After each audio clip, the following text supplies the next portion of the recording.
All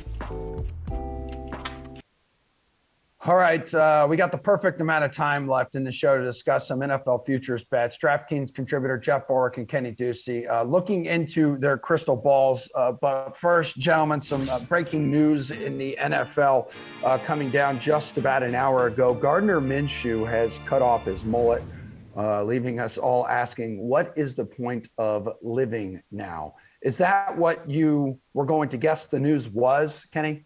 Yes, I knew that was the news. I knew that was what you wanted to talk about today. Let's talk about Gardner Minshew for 10 minutes. He's not going to have a job in the NFL, maybe? No, he'll have a job in the NFL. He'll probably be starting for like the Patriots or something. Like, who knows? We'll figure it out. I'm sure you would love that. Because the boat, Blake Bortles, is now going to be quarterbacking the Green Bay Packers. Anyway, a new prop on the DK Sportsbook has Julio Jones' total receiving yards for the Titans. That's set at 1,100 and a half. Do you think he will go over or under that number? Go ahead, Kenny. You're shaking your head no. And this is, I'm sure, I think Geoff and I rarely agree on these NFL segments, but I think that we'll agree on this. I think that this is an absolutely preposterous total to give Julio Jones. Yes, Julio Jones might be the most talented receiver in the NFL. He might be the best receiver in the NFL, but we have seen this time and time again with a big name receiver going to a team that doesn't throw the ball that much. That is what's happening with the Tennessee Titans. Look at last year. A.J. Brown was their leading receiver. He didn't even get to 1,100 yards. A.J. Brown's back, and while there is no Corey Davis, I mean, I just don't see how it happens for Julio Jones in this offense. I think that he should be the leading receiver here. But with so many mouths to feed, Jonnu Smith is gone, sure, and so is Corey Davis, as I mentioned. But, like, there's still plenty of other guys to get the ball. Also, the guy by the name like Derrick Henry gets a ton of carries, gets a ton of touches.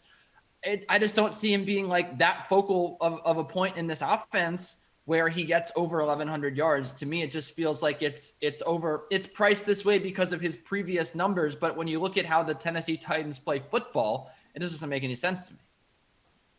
Geoff, does this make sense to you? Oh boy.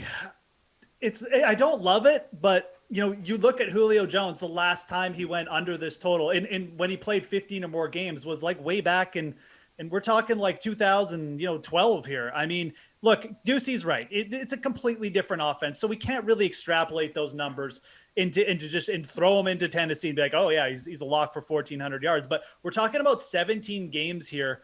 Corey Davis and A.J. Brown, just a reminder, though, they only played 14 games. Like, Corey Davis got to 980 yards in this offense in 14 games. This total all comes down, in my opinion, to whether Julio plays 17 games. If he plays 17 games, I think he will hit the over here. But we're talking about a 32-year-old, soft tissue injuries. I will slightly agree with Ducey and lean under here, But this is a prop I'll probably just stay off because I think if he plays 16, 17 games, he'll go over. Geoff, let's see how you feel about this one. Over the last few weeks, I mean, we've looked at team odds to make the playoffs, so let's continue that with the Pittsburgh Steelers. They should have a healthy Big Ben this year, at least through like 1 week until he breaks every bone in his body, which I feel like he does every year. Do you like them to punch their ticket to the postseason at plus 70 odds?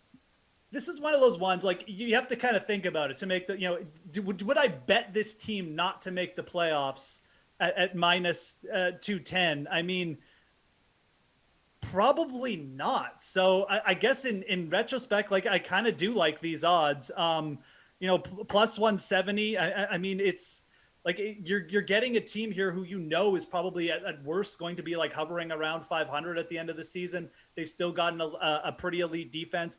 I am also of the opinion that you might see some regression from a team like the Baltimore Ravens, who's didn't really add much in the wide receiver department, lost Matthew Judon. So I'm going to say yes. I think these odds are pretty fair for a yes for the Pittsburgh Steelers to make the postseason. Yes or no on these odds, Kenny? Absolutely yes. Look, I know that it's a tough division, but this is fantastic pricing on the Pittsburgh Steelers. When you look at the fact that this defense was number one in DVOA all season long, what happened down the stretch to the Pittsburgh Steelers? Everyone asked the question. It had nothing to do with the Steelers defense. The Steelers defense kept them in all those games. The offense significantly lagged behind. I know it sounds like crazy trusting Ben Roethlisberger. Geoff makes some good points. But look, I mean, you have to at this price, plus 170 on a team that's returning most of its defense here, which dominated on that side of the ball. I just expect them to roll over some of these weaker AFC teams.